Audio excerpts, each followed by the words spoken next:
Hello students, तो कैसे आप लोग? बढ़िया।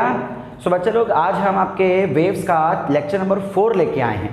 हमने इसके पहले वाले लेक्चर में वेव्स की काफ़ी सारी चीज़ें पढ़ी है कि वेव क्या होता है, किस तरह की वेव्स होती है, उसके अंदर क्या क्या कहानी होती है, उसके इक्वेशंस कैसे होते हैं। फिर हमने लास्ट लेक्चर में पढ़ा था कि वेव्स का फेज़ किसको कहते हैं और फेज़ डिफरेंस से हमारा क्या मतलब होता है। अब बच्चे लोग, हमने अभी तक वेव की वेलोसिटी के बारे में डिस्कस किया हुआ है। वेव की वेलोसिटी हम कैसे देते थे? ओमेगा बाय के।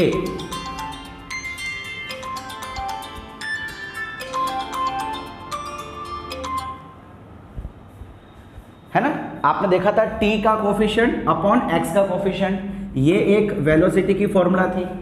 फिर दूसरी एक फॉर्मूला हमने देखी थी बेटा, डिस्टेंस अपॉन टाइम, या तो फिर हमने एक फॉर्मूला देखी थी 1 अपॉन टाइम को हम f लिखते थे, सो लैम्बडा f, जहाँ पे लैम्बडा क्या होता है बेटा? वेवलेंथ। ये तीन फॉर्मूला हमने अभी तक देखी थी। किसके लिए? वेव की स्पीड के लिए। वेव मतलब ये जो बम्प बन रहा है, ये जो बम्प बन रहा है, ये कितने स्पीड से आगे जाएगा, कितने स्पीड से आगे जाएगा, उसके लिए तीनों फॉर्मूला थी। अब प्रॉब्लम क्या है कि ये तीनों फॉर्मूला के लिए हमें इक्वेशन ऑफ वेव होना जरूरी है, या तो फिर ये वैल्यूज का पता होना चाहिए। देखो, अगर मेरे पास इक्वेशन है तो मैं उसके अंदर से ओमेगा के निकाल सकता हूँ, या के पता है तो लैम्बडा निकाल सकता हूँ, ओमेगा पता है तो टी निकाल सकता हूँ, टी पता है तो एफ निकाल सकता हूँ, या ओमेगा से एफ निकाल सकता हूँ। सारे रिलेशन हमने अभी तक पढ़े हुए हैं। लेकिन अगर मेरे पास मान लो इक्वेशन ऑफ वेव नहीं है, मेरे पास इक्वेशन ऑफ वेव नहीं है, मान लो कि बेटा आपको एक रोप दिया है, एक डोरी दी है, और उसके अंदर ना आपको दो चीज़ दी है। सपोज करो जैसे कि ये एक डोरी है और इसके अंदर की आपको टेंशन दे के रखी है।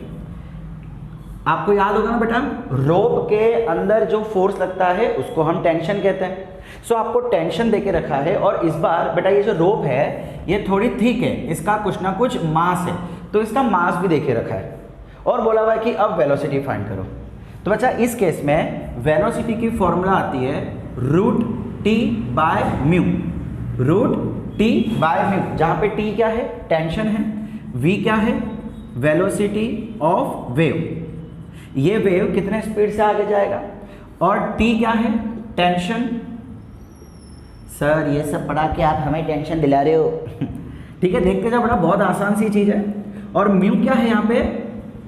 मास पर लेंथ, मास पर लेंथ। हमने पहले भी देखा था बेटा, याद है? लीनियर मास डेंसिटी, मास पर लेंथ, लीनियर मास डेंसिटी, याद है? इसको पहले भी हमने हमारे कई चैप्टर्स में पढ़ा हुआ है। तो बच्चा ये फॉर्मूला कैसे आई, कहाँ से आई, कब ये वैलिड है, आओ जरा इसके बारे में हम देखते हैं। कैसे आई ये इक्वेशन, क्या इसके पीछे फंडा है, आओ देखते हैं। So velocity of wave in string और रोप। बच्चा एक चीज याद रखना कि ये जो फॉर्मूला मैंने आपको दिखाई, ये फॉर्मूला सिर्फ और सिर्फ ट्रांसवर्स वेव के लिए। ट्रांसवर्स वेव कहाँ होती है? डोरी के अंदर, स्ट्रिंग के अंदर। जैसे कि गिटार की स्ट्रिंग हो गई, उसके अंदर हो सकता है। आपने किसी डोरी से कोई वजनदार चीज बांध के रखी है, उसके अंदर ये फॉर्मूला यूज हो सकता है। लेकिन साउंड वेव है या इलेक्ट्रोमैग्नेटिक वेव्स है, तो बड़ा उसके अंदर ये फॉर्मूला यूज नहीं हो सकती है। कहाँ पे यूज होगी? जहाँ पे ट्रांसवर्स होगा। तो मैं यहाँ पे लिख देता हूँ ट्रांसवर्स वेव। ट्रांसवर्स वेव का मतलब आपको पता है ना, जहाँ पे पार्टिकल ऐसे ऐसे वाइब्रेट करे, ऐसे ऑसिलेट करे, और वेव ऐसे आगे जा रही है।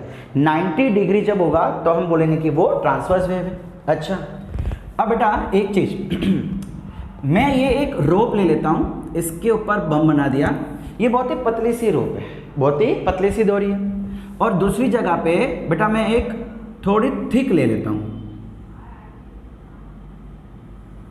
ये क्या क्या मैंने एक ठीक रोप ले ली। अब जरा मुझे एक बात बताओ कि कौन सी रोप में ये जो बम्प है, ये जो वेव है, ये स्पीड में जाएगी? जो वायर पतली है या जो वायर मोटी है? बच्चा सीधी सी बात है कि जिसका मास ज़्यादा है, जो मोटी है, वो बहुत धीमे धीमे जाएगी, देखो अरे मोटी है ना यार, मोटी चीज़ जैसे कि जल्दी कहाँ ट्रैवल कर सकती है, लेकिन पतली चीज़ जल्दी से ट्रैवल कर पाएगी। इसका मतलब कि velocity is inversely proportional to the mass of rope. Rope का जो भी मास होगा उसको इनवर्सली प्रोपोर्शनल होगी वेलोसिटी, उसको इनवर्सली प्रोपोर्शनल होगी वेलोसिटी। ठीक है। दूसरी एक चीज़ बताओ बड़ा, मान लो कि मैंने एक स्ट्रिंग को यहाँ पे बांध के रखा है, दोनों तरफ से टाइट बांध दिया, और इसके बीच का टेंशन, सपोज करो कि इसके बीच का टेंशन 1000 न्यूटन है, सपोज, ठीक है। और दूसरे केस में मैं क्या करता हूँ कि एक डोरी को ऐसे लूज बांध देता हूँ। मैंने क्या किया बेटा, एक बार डोरी को टाइटली बांध दिया, एक बार डोरी को लूज बांध दिया। कह देते कि चलिए इस समय जो टेंशन है वो है 20 न्यूटन। अच्छा एक बात बताओ, अब अगर मैं इसको झटका दूं तो किस में फटाफट जाएगा? यार ये तो बहुत तेजी से खींची हुई है, जैसे ही झटका दूंगा तो फटफट चली जाएगी, लेकिन ये एकदम लूज है, झटका दूंगा तो ये ऐसे लूज करके जाएगी, है ना। देखो ये जो हमने सोचा है ना, ये पूरा एक आइडियोलॉजी है, फिजिक्स की आइडियोलॉजी है। सो हमने यहाँ से ये देखा कि वेलोसिटी जो है वो डायरेक्टली प्रोपोर्शनल है टी से, तो बच्चा यहाँ से हमने एक फॉर्मूला बना दी, डेराइव करेंगे, अभी हम इसका डेरिवेशन भी करेंगे, √T/μ। और जब प्रैक्टिकली इसको चेक किया गया तो ये फॉर्मूला 100% वैलिड निकली। क्या बोल रहा हूँ मैं, जब हमने इसको प्रैक्टिकली चेक किया तो ये फॉर्मूला राइट निकली। अच्छा, हम इन्वर्सली प्रोपोर्शनल मास लेते हैं, लेकिन बेटा फॉर्मूला के अंदर मास पर यूनिट लेंथ लेते हैं, मास पर unit length, linear mass density. ठीक है, यानी आप कह सकते हैं कि अगर इसकी लेंथ L है और इसका मास अगर m है तो म्यू हो जाएगा m/L। म्यू क्या हो जाएगा, m/L। ठीक है, क्लियर। चलिए अब देखिए कि फॉर्मूला कहाँ से आए। आ जाओ, पहले क्या किया, पहले हमने अनुमान लगाया, फिर उसका डेरिवेशन करके ये फॉर्मूला लेके आए, फिर प्रैक्टिकली चेक किया तो ये एकदम राइट निकली। अब देखते हैं कि इसका डेरिवेशन क्या होगा। वेलोसिटी ओके, सपोज करो ये मेरी एक स्ट्रिंग है और इसके अंदर मैंने एक वेव जनरेट कर दी है, और ये वेव बेटा v वेलोसिटी के साथ आगे बढ़ रहा है। कितने स्पीड के साथ, v वेलोसिटी के साथ। अच्छा, अब इसके डेरिवेशन के लिए क्या करे बच्चे, काम करते हैं, जरा ध्यान से देखो। मैं ना इसका एक छोटा सा टुकड़ा ले लेता हूँ। मैं क्या करता हूँ, ये जो बम्प है ना, जो वेव है ना, ये वेव का छोटा सा टुकड़ा लेता हूँ और इसको यहाँ बाहर ड्रॉ करता हूँ। थोड़ा जूम कर दिया, मैंने क्या कर दिया, इसको बाहर ड्रॉ किया और थोड़ा जूम कर दिया। फिर चलो कह देते हैं कि ये कहीं ना कहीं जाके मिलेगा, ये कहीं ना कहीं जाके, अगर मैं इसको इसकी दोनों को एक्सटेंड करूँ तो कहीं ना कहीं जाके मिलेगा, और ये क्या हो जाएगा। देखो बच्चा लोग, आपको दिख रहा है ये एक सर्कल का पार्ट हो गया बेटा। जब मैंने वेव का छोटा सा टुकड़ा ड्रॉ किया तो यार ये एक सर्कल बन सकता है क्या नहीं, एक सर्कल बनेगा, बोलो ये सुनो। अच्छा, अब इसकी जो लेंथ है वो मैं dl ले लेता हूँ, यानी यहाँ से यहाँ तक की लेंथ कितनी हो गई, dl। बोलो सही है, ओके। मैं बेटा बोल देता हूँ कि चलो इसका रेडियस r है। ये हमने क्या बोला कि सर्कल का पार्ट है, तो जिस सर्कल का ये पार्ट होगा उसकी रेडियस मैंने ले ली r। ये सर्कल है नहीं, ये तो जस्ट मैंने टुकड़ा निकाला तो एक आर्क बन गया। एक आर्क क्या होता है, सर्कल का टुकड़ा। तो ये मैंने मान लिया कि हाँ यार चलो ना एक सर्कल का टुकड़ा होगा, तो उस सर्कल की रेडियस मैंने r ले ली।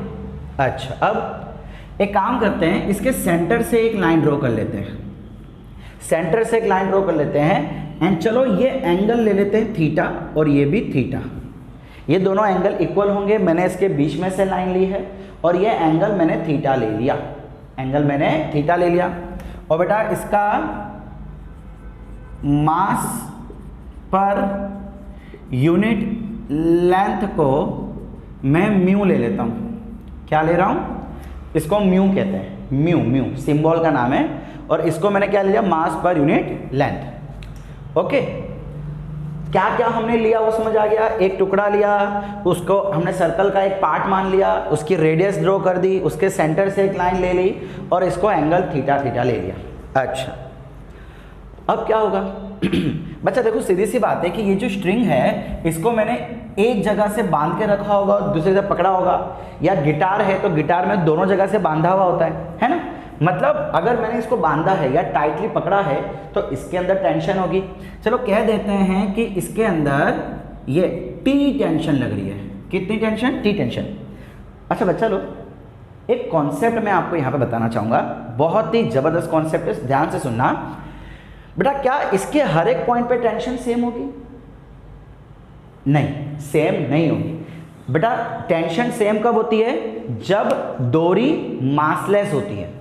मुझे पता है हम चैप्टर 5th में, चैप्टर 6th में वो पुल्ली से डोरी लेते थे, टेंशन इक्वल लेते थे, बट वो मासलेस स्ट्रिंग हुआ करती थी बेटा। यहाँ पे मासलेस थोड़ी ना, देखो ना इसको मास है, it has some mass, mu is equal to some, it has some mass. इसका मतलब ये मासलेस नहीं है। तो बेटा तो अगर मैं यहाँ का टेंशन निकालूं और यहाँ का टेंशन निकालूं तो बेटा वो अलग अलग आएगा, वो टेंशन अलग अलग आएगा। उसको आगे जाके मैं प्रूव भी करूंगा, ठीक है। लेकिन इसके पूरे पे देखो बच्चा, ये तो यार छोटा सा है ना। देखो एक मैं आपको एग्जांपल देता हूँ, गुजरात और राजस्थान दोनों जगह पे मिट्टी अलग अलग होती है। ये मिट्टी का लेवल कह लो, मिट्टी की क्वालिटी कह लो, अलग अलग है ना। इतना दूर जा रहे हैं तो अलग अलग है, ठीक है। लेकिन बेटा आपके घर और आपके बाजू वाले घर का जो ज़मीन है यार वो तो सेम ही रहेगी ना। आज डिस्टेंस बहुत ज़्यादा है तो ज़मीन का सब चीज़ें बदल सकती है, कॉन्स्टिट्यूंस बदल सकते हैं, लेकिन आपका घर और आपके बाजू वाले घर की जो ज़मीन है यार वो तो सेम ही रहेगी ना। यानी कि डिस्टेंस क्लोज है, बहुत नज़दीक है। इसीलिए सिमिलरली ये बहुत ही नज़दीक है। तो यहाँ पे और यहाँ पे देखो, ये तो हमने खाली जूम करके बड़ा दिखाया है, बट एक्चुअली ये है तो छोटा। सो यहाँ का और यहाँ का टेंशन सेम हो जाएगा, ठीक है बेटा। ये जो छोटा सा पार्ट मैंने लिया है इसका मास मैं ले लेता हूँ dm। म्यू क्या था? मास पर यूनिट लेंथ था। 1 मीटर में 1 मीटर की कितना मास, उसको कहते हैं मास पर यूनिट लेंथ। 1 मीटर का कितना मास होगा, दैट इज मास पर यूनिट लेंथ, ठीक है। टोटल मास मैंने ले लिया dm। छोटा सा पार्ट है तो लेंथ छोटी, छोटा सा मास। अच्छा, अब क्या होगा बेटा, जरा ध्यान से देखो, अब जरा ध्यान से सुनना, बहुत अच्छा कॉन्सेप्ट है बेटा। बुक्स में, आपके बुक में ऐसा लिखा जाता है कि इसकी मोशन देखो, refer the motion of wave from the frame of wave itself. ये क्या है यार सर, ये क्या लिख दिया आपने? देखो वो क्या बोल रहा है कि इसकी जो मोशन है आगे जाने की, उसको आपको देखना है यहीं से। मतलब बेटा देखो, सपोज करो कि मैं अपने घर के खिड़की पे खड़ा हूँ और मेरे को एक दिख रहा है गाड़ी जा रही है, तो वो हो गया from the ground frame. Chapter number 5th 6th में आपने देखा था frame, inertial frame, non inertial frame. मैं अगर मेरे घर के बारी पे खड़ा हूँ और एक गाड़ी ऐसे जा रही है तो मैं बोलूँगा कि मैं ग्राउंड के रेफरेंस में देख रहा हूँ। मेरी जो फ्रेम है वो कैसी हो गई? Ground frame. क्यों? बिकॉज मैं स्टेशनरी हूँ और गाड़ी जा रहा है। लेकिन बेटा जरा ध्यान से देखो, अगर मैं इसको, इस वेव को अगर ग्राउंड से देखूँ, यानी कि मान लो कि मैं अपने घर के खिड़की पे खड़ा हूँ और मेरे सामने से वेव गुजर रही है, क्या उस समय ये v वेलोसिटी के साथ आगे जाएगी? सोच के बताना। नहीं नहीं बेटा, देखो बात सुनो, ये क्या हो रहा है, ये क्या हो रहा है? इस यहाँ का कोई पार्टिकल है जो यहाँ पे डिस्प्लेस कर रहा है। यानी जब मैं अपने खिड़की पे खड़े ग्राउंड से देखूंगा तो मुझे तो ये दिखाई देगा, मुझे ये दिखाई देगा, और ये तो डिस्प्लेसमेंट है, ये डिस्प्लेसमेंट है, इसीलिए इसकी एग्जैक्ट वेलोसिटी मुझे वहां से पता नहीं चली। ठीक है, कोई बात नहीं। तो अब हम क्या करते हैं, इमेजिन करो कि मैं आपको छोटा कर देता हूं और आपको लेके मैं यहां बिठा देता हूं। ये जो इसका टॉप पॉइंट है ना, टॉप पॉइंट, मैं आपको वहां बिठा देता हूं। अब वेव आगे जा रही है, आप भी वेव के साथ आगे जाओगे। आप जब पीछे मुड़ के देखोगे ये मान लो कि ये वेव यहाँ से होती हुई इधर आ गई, यहाँ से होती हुई इधर आ गई, आप यहाँ पे बैठे हो। बेटा जब आप यहाँ पे पहुँचोगे तो आपको ये वाला पार्टिकल दूर जाता हुआ दिखाई देगा।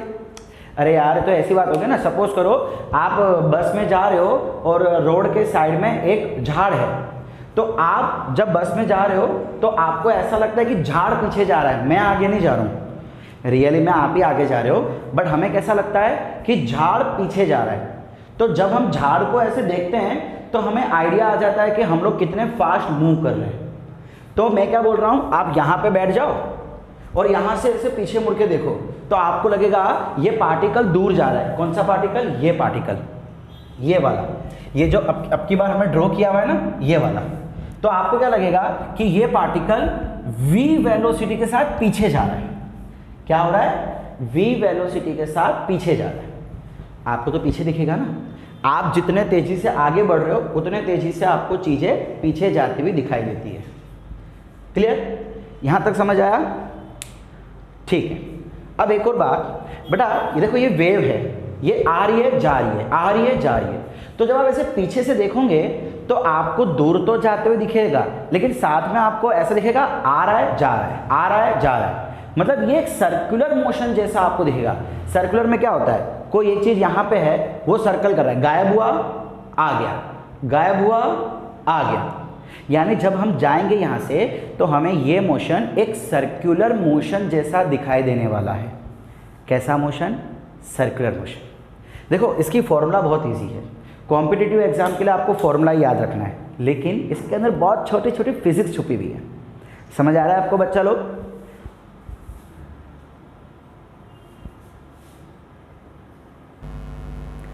ओके तो बच्चा लोग अगर ये सर्कुलर मोशन करेगा तो सीधी सी बात है कोई ना कोई सेंट्रीपिटल फोर्स भी चाहिए, है कि नहीं?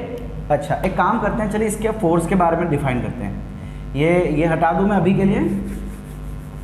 ओके बेटा एक ये हॉरिजॉन्टल लाइन बनाते हैं और एक ये टेंशन के नीचे, हम क्या करें टेंशन के दो सेट पार्ट ले रहे हैं। अच्छा अब बच्चा जरा ध्यान से देखो, जरा ध्यान से देखना, ये आपको z बनता हुआ दिखाई दे रहा है, यस और नो? तो अगर ये थीटा है तो ये भी थीटा होगा, बोलो है कि नहीं? अच्छा अब बेटा देखो ये पूरा एंगल 90 होगा, ये पूरा एंगल 90 कैसे यार? ये रेडियस और ये टेंजेंट, देखो ना आपने पढ़ा हुआ है ना 10th में कि अगर कोई रेडियस है और टेंजेंट है तो उसके बीच 90 डिग्री बनता है, याद है? यस और नो? अच्छा तो बच्चा लोग अगर ये 90 है तो ये 90 माइनस थीटा और ये वापस थीटा हो जाएगा। देखो देखो देखो ये भी तो 90 डिग्री है, ये थीटा, ये 90 माइनस थीटा बिकॉज ये 90 है, फिर 90 माइनस थीटा उसमें से वापस 90 माइनस, यानी कि जो एंगल ये है वही एंगल आ जाएगा। समझ रहे हो आप मैं क्या बोल रहा हूँ? अच्छा यानी कि ये थीटा हो गया, ये टी है तो बच्चा ये हो जाएगा टी कॉस थीटा और ये हो जाएगा टी साइन थीटा। बोलो सही है? सिमिलरली यहाँ भी ऐसा होगा बेटा, ये हो जाएगा टी कॉस थीटा और ये हो जाएगा टी साइन थीटा। तो बेटा सेंट्रीपिटल फोर्स कौन सा होता है? जो सेंटर के तरफ होता है। सेंटर के तरफ कौन सा फोर्स है? ये दोनों, यानी कि ये दोनों हो जाएंगे सेंट्रीपिटल फोर्स। कितना है? 2t sine theta is equal to centripetal force. बोलो यहाँ तक क्लियर? अच्छा अब बेटा आप बोलोगे ये t cos थीटा, बच्चा इधर भी t cos थीटा, इधर भी t cos theta, tension same, angle same, तो ये दोनों एक दूसरे को कट कर देंगे, यानी कि दो फोर्स यही बचे t sin थीटा। हमने क्या किया? हमने इसके कंपोनेंट्स लिए, तो सेंटर की तरफ ये आया और जो सेंटर की तरफ होता है उसी को हम सेंट्रीपिटल फोर्स काउंट करते हैं। पढ़ रखा है ना चैप्टर 7 में, सर्कुलर मोशन जब होता है तब। अच्छा अब बेटा एक जरा बात सोचो यार, ये थीटा तो आपको यहाँ पे बड़ा दिख रहा है यार, ये थीटा यहाँ बनाओ, ये थीटा यहाँ बनाओ, तो ये कितना छोटा एंगल बनेगा, कितना छोटा बनेगा, यानी थीटा बहुत छोटा है। आपको पता है कि अगर थीटा छोटा है तो हम साइन थीटा को थीटा ले लेते हैं, so 2t theta is equal to F C. ये आ गई मेरी पहली इक्वेशन। यहाँ तक क्लियर? आपको मालूम है कि if theta is small then sine theta is approximately equal to theta. Clear? अच्छा, बट अब सेंट्रीपिटल फोर्स की फॉर्मूला भी हम जानते हैं, हम उसको 7 चैप्टर में पढ़ चुके हैं। क्या होती है? M V square by R. यहाँ पे रेडियस कैपिटल आर है तो कैपिटल आर ले लेते हैं। चलिए sorry, M V square by R. बच्चा मास, हम यहाँ पे क्या चीज़ ले रहे हैं? हम म्यू ले रहे हैं, मास पर यूनिट लेंथ, है क्या नहीं? तो एक बात बताओ, ये मास, अच्छा एक काम करो, ये हमने ये सेक्शन लिया है ना, ये सेक्शन का मास कितना है? डीएम, तो इसको हम डीएम ले लेते हैं। तो बच्चा इस यहाँ से लेके यहाँ तक का म्यू कितना हो जाएगा? म्यू क्या होता है बेटा? मास पर यूनिट लेंथ, मास पर यूनिट लेंथ। तो मास कितना है इसका? डीएम, और इसकी लेंथ कितनी है? डीएल। बोलो क्लियर? तो यहाँ से डीएम क्या हो जाएगा? Mu into DL, mu DL V square by R. बोलो यहाँ तक क्लियर? अच्छा, अब बेटा डीएल की जगह पे भी क्या हम यहाँ पे आर थीटा लिख सकते हैं? बच्चा हमने पहले भी बहुत बार देखा हुआ है कि जब ऐसे आर्क बनता है तो ये थीटा कितना होता है? देखो ये थीटा प्लस थीटा 2 थीटा है, ये एंगल कितना बन रहा है? 2 थीटा। तो हमने कई बार देखा हुआ है 2 theta is equal to D L by R. बड़ा पूरा सर्कल 360 डिग्री, पूरे सर्कल की सर्कमफ्रेंस 2 पाई आर। तो जब 2 थीटा इतना एंगल बनेगा तो कितना होगा? ये हमने पहले बहुत बार किया हुआ है, ठीक है, आप वो निकाल सकते हो। सो यहाँ से डीएल क्या हो जाएगा बेटा? DL is equal to 2 theta into R. बोलो क्लियर है? पक्का? अच्छा, तो चलो यहाँ पे F C is equal to mu, DL की जगह पे ये रख दो 2 theta R V square by R. तो आर से आर तो चला गया, क्या बचा यहाँ पे? F C is equal to mu 2 theta V square, mu 2 theta V square. तो ये आ गई बेटा एक और इक्वेशन सेंट्रीपिटल फोर्स की। ये थी पहली इक्वेशन, वो है दूसरी इक्वेशन। दोनों को इक्वेट कर दो, दोनों को इक्वेट कर दो फ्रॉम 1 and 2। क्या हम ऐसा कह सकते हैं? 2t theta is equal to mu 2 theta V square, yes और नो?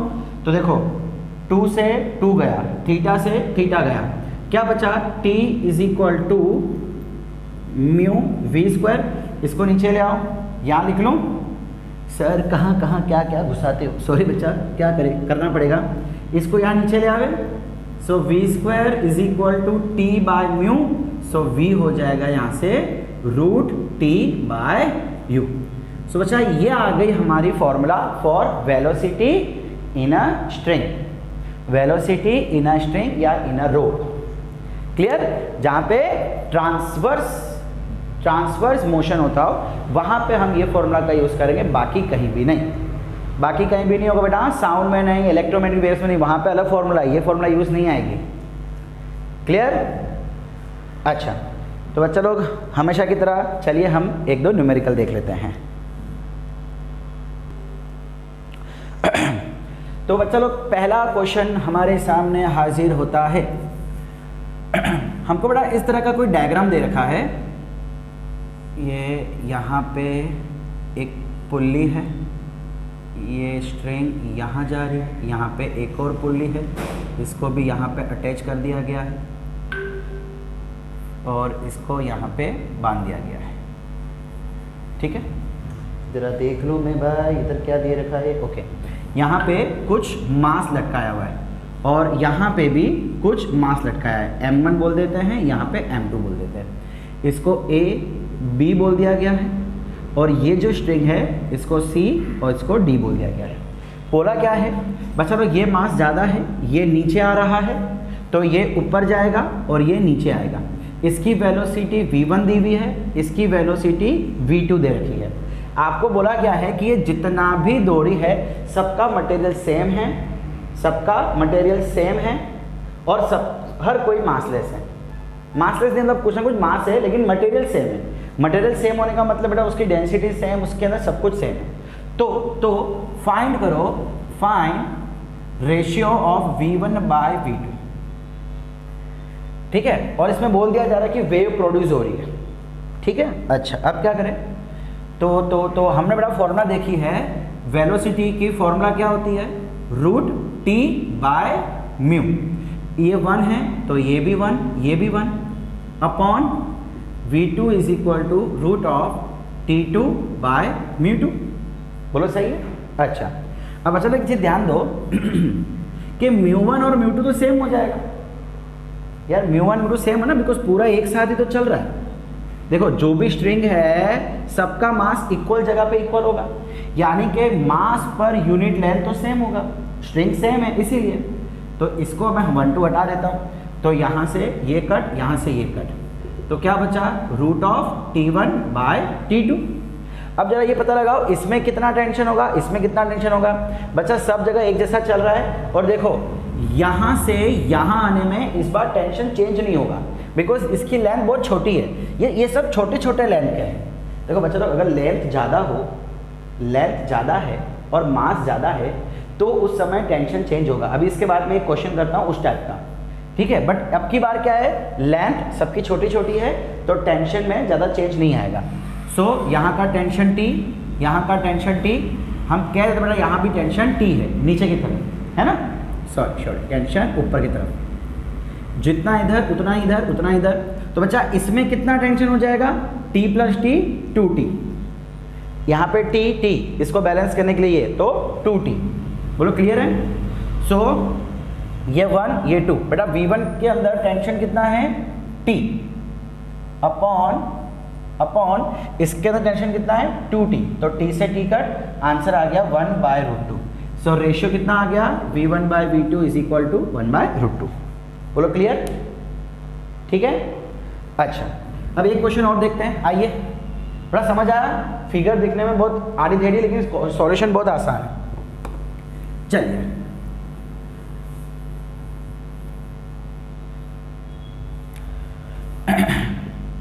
Next question. बस चलो यहाँ पे आपको तकरीबन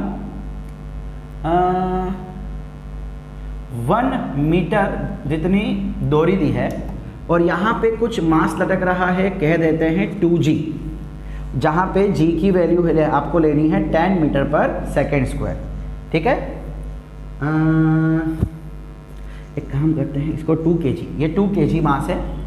एंड आपको बेटा इसका म्यू दे के रखा है 0.1 मीटर पर, सॉरी kg पर मीटर, बरोबर है, 0.1 kg पर मीटर, ठीक है। अब जरा ध्यान से सुनो बच्चा, अब मुझे 1 मीटर की लेंथ दे के रखी है और मुझे कहा जा रहा है find the velocity of wave. मैं बेटा ये वेव ले लेता हूँ, मैं यहाँ से एक वेव ले लेता हूँ। मुझे अब कहा जा रहा है कि इसकी वेलोसिटी फाइंड करो, दूसरा टाइम फाइंड करो कि इसको यहाँ से यहाँ आने में कितना समय लगेगा। मैं इसको A बोल देता हूँ, इसको B बोल देता हूँ। क्वेश्चन है find velocity of wave and time taken by wave to reach from A to B, A से B तक पहुंचने में कितना टाइम लगा। अब अच्छा देखो जरा ध्यान से सुनो, इस क्वेश्चन में मैं एक यहाँ का टेंशन फाइंड करता हूँ, एक यहाँ का टेंशन फाइंड करता हूँ। ऐसा क्यों, देखो बेटा एक लॉजिक है, इस जगह पे जो टेंशन होगा बेटा वो इस मास के कारण होगा, 2 kg के कारण। बेटा इसके नीचे कितना वेट लगता है, mg 2g, यानी कितना लगेगा 20, कितना वेट लगेगा बेटा 20 न्यूटन। तो इसके ऊपर टेंशन लगेगी इसके कारण। अब बेटा जैसे आप ऊपर जाते जाओगे यार, इसकी भी तो कुछ ना कुछ मास है ना। देखो आप सपोज करो आप यहाँ पे आ गए, यहाँ की टेंशन बताओ, तो बेटा यहाँ की टेंशन इस मास के कारण और इस मास के कारण होगा। यार ये जो डोरी है इसका भी कुछ तो मास होगा, है कि नहीं। मैंने कहा था ना कि जब डोरी का मास होता है तो उसके अलग अलग पॉइंट पे टेंशन अलग अलग होती है, यानी इस अब की बार टेंशन इसके कारण और इसके कारण होगा। अगर मैं यहाँ पे आ जाऊं तो बेटा इस जगह पे टेंशन किसके कारण होगा, एक तो इस पूरे डोरी के मास के कारण और इसके मास के कारण। अब इस केस में एक बात बताओ, यहाँ का टेंशन कितना है, थोड़ा इसको मैं T1 बोल देता हूँ, तो T1 इक्वल टू 20 न्यूटन। बोलो सही है, T1 इक्वल टू 20 न्यूटन। अच्छा यहाँ का मास टेंशन बताओ T2, तो बच्चा इधर का T2 कितना हो जाएगा, mass of string plus 2 kg into g, बोलो है क्या नहीं। अच्छा मास कितना हो जाएगा बच्चा, आपको देखो ये क्या देके रखा है, म्यू मतलब मास पर यूनिट लेंथ, तो इसका टोटल मास क्या मैं ऐसा कह सकता हूं, mu into L is equal to total मास।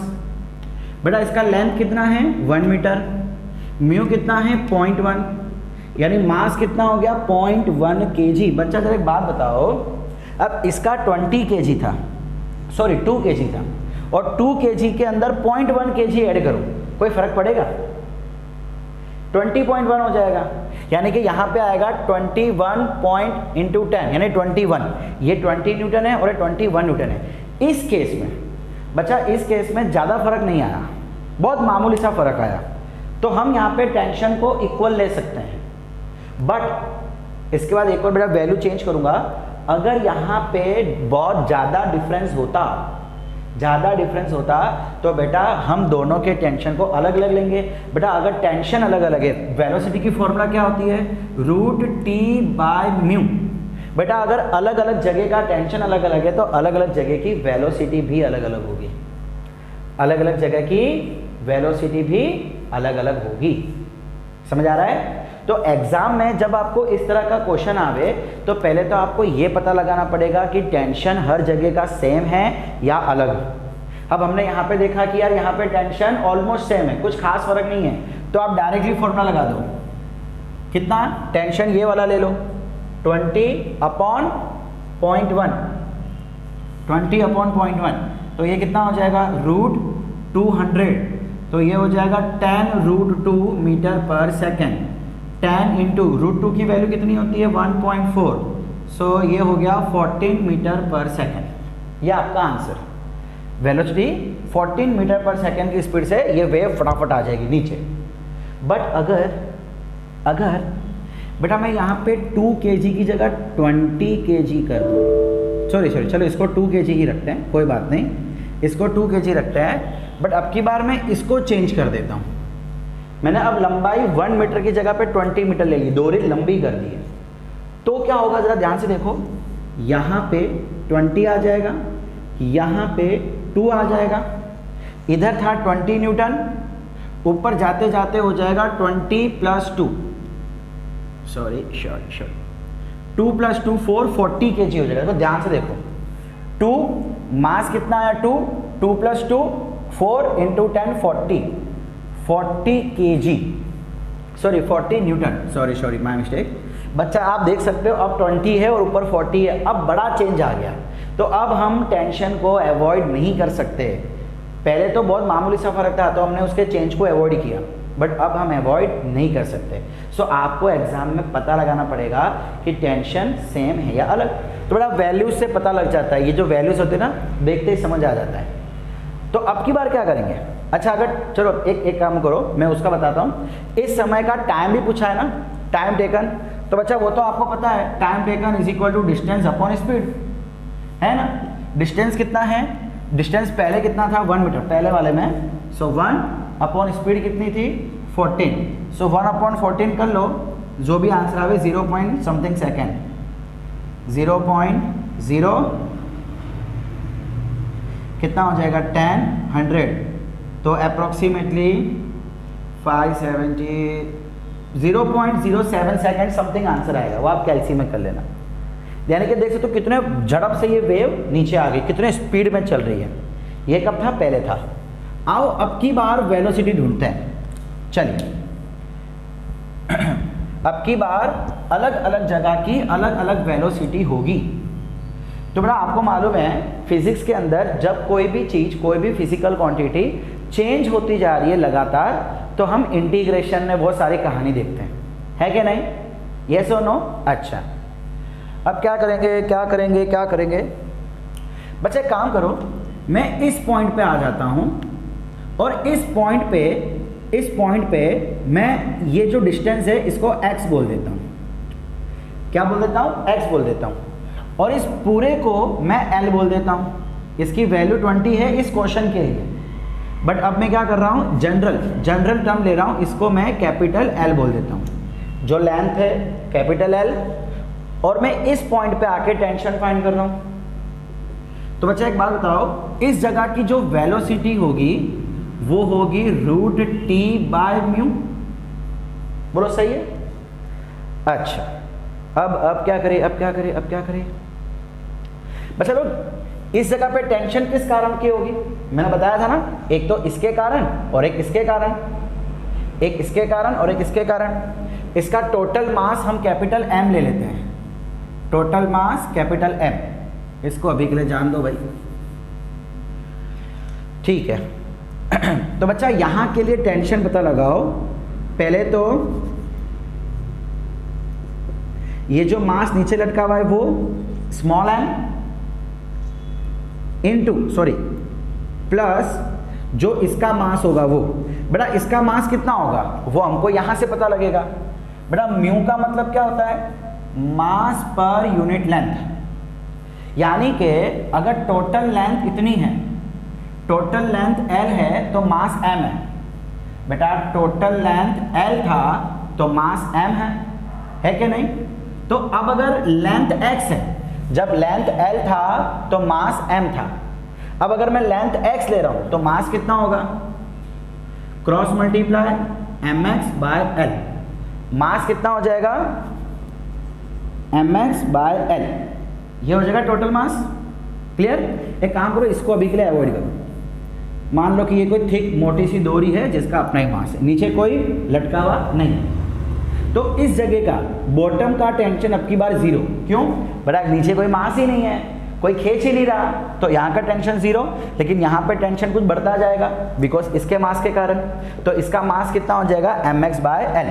तो अब की बार यहाँ का टेंशन कितना हो गया? M x by l. चलिए इसको लिख देते हैं, m x by l into g. अच्छा, टेंशन मास इंटू जी होता है ना, तो मास इंटू जी। अच्छा, म्यू की फॉर्मूला क्या होती है? M by L. तो देखो एम गया, एल गया, वेलोसिटी कितनी आ गई? रूट एक्स जी। कितनी आ गई? रूट एक्स जी। यानी इस जगह पे वेलोसिटी ऐसे। देखो बच्चा लोग एक चीज और है, मैंने आपको क्या बताया था कि जैसे जैसे ऊपर जा रहे हो वैसे वैसे टेंशन बढ़ रही है यार। जैसे से ऊपर जा रहे हो मास बढ़ता जाएगा, इसका मास बढ़ेगा तो इसकी वेलोसिटी भी बढ़ेगी, टेंशन बढ़ेगा, टेंशन से वेलोसिटी बढ़ेगी। तो देखो फॉर्मूला आ गया, जैसे जैसे ऊपर जा रहे हो वैसे वैसे एक्स बदलता जाएगा। देखो ये एक्स बढ़ता जा रहा है, यानी जैसे जैसे एक्स बढ़ेगा वैसे वैसे वेलोसिटी भी बढ़ेगी। ठीक है, ये तो बेटा इस जगह के लिए आया। ये जो वेलोसिटी है वो इस जगह के लिए है, पूरे के लिए। एक जनरल इक्वेशन कैसे करेंगे? मैंने कहा इंटीग्रेशन वगैरह करना पड़ेगा। आओ देखते हैं अब क्या करें। बेटा देखो, क्या वेलोसिटी को मैं dx बाय dt लिख सकता हूं? डिस्प्लेसमेंट अपॉन टाइम है क्या? सो ये क्या हो जाएगा? रूट एक्स जी। बेटा क्या रूट एक्स जी को मैं ऐसे लिख सकता हूं? रूट एक्स इंटू रूट जी लिख सकता हूं ना? ओके, एक काम करते हैं, ये रूट एक्स को नीचे ले आते हैं, dx बाय रूट एक्स, और ये इसको यहां ले जाते हैं रूट जी इंटू डी टी। अब यहां पे चेंज क्या हो रहा है? x चेंज होता जा रहा है टाइम के साथ साथ, तो इंटीग्रेशन कर लेते हैं भाई। x का इंटीग्रेशन कहां से होगा? x कहां से कहां चेंज हो रहा है? यहां से यहां तक। बेटा यहां पे x की वैल्यू कितनी है? 0। यार यहां पे तो डिस्टेंस है ही ना, एकदम नीचे, सबसे नीचे, और सबसे ऊपर x की लंबाई कितनी हो जाएगी? l, यानी इंटीग्रेशन 0 से l। बोलो सही है? अच्छा, और इस समय का टाइम क्या हो जाएगा? बेटा जब आप इधर थे तो टाइम की शुरुआत करोगे तो टाइम 0, और जब यहां पहुंचोगे तो टोटल टाइम t, तो इंटीग्रेशन 0 से t। अब इसका इंटीग्रेशन क्या हो जाएगा? 2 रूट एक्स। कैसे? बेटा आपको पता है फॉर्मूला क्या होती है इसकी? xn+1 upon n+1। जो ओरिजिनल पावर थी उसमें +1, डिनोमिनेटर में वही नवी पावर। तो देखो हमारे इस केस में अब क्या होगा? क्या बेटा मैं इसको ऐसा लिख सकता हूँ x के पावर में -1/2। देखो रूट है, रूट 1/2 में हो जाएगा और फिर उसको ऊपर ले लो तो -1/2। इसका इंटीग्रेशन करो x -1/2 + 1 upon -1/2 + 1 n+1 upon n+1। तो ये कितना हो गया 2 - 1, ये भी हो गया 1/2, ये 2 ऊपर आ जाएगा और ये √x। ठीक है, सो इसका integration 2√x is equal to, बेटा ये √g तो कांस्टेंट है, g तो अपने आप में कांस्टेंट है, तो dt का इंटीग्रेशन t 0 से t। यहाँ पे क्या हो जाएगा 2√l, x की जगह पे एक बार l एक बार 0, तो 2√l माइनस 2√0 वो तो गया, is equal to √g into time. So यहाँ से टाइम निकालो, टाइम क्या हो जाएगा 2√l/g, ये हो जाएगा टाइम। इसका मतलब जब टेंशन बदलता जा रहा है तो वेलोसिटी अलग अलग पॉइंट की अलग अलग है, तो वो कैसे निकालेंगे √xg। जिस पॉइंट पे आपको वेलोसिटी निकालनी है वहां तक की लेंथ, नीचे से वहां तक की लेंथ। अगर बेटा नीचे मास है तो यहाँ पे आपको मास ऐड करना पड़ेगा, यानी कि v = xg प्लस mg, जो मास नीचे लटक रहा है उसको ऐड करना पड़ेगा। क्लियर? सो जिस पॉइंट पे आपको वहां तक की लेंथ, ये वेलोसिटी।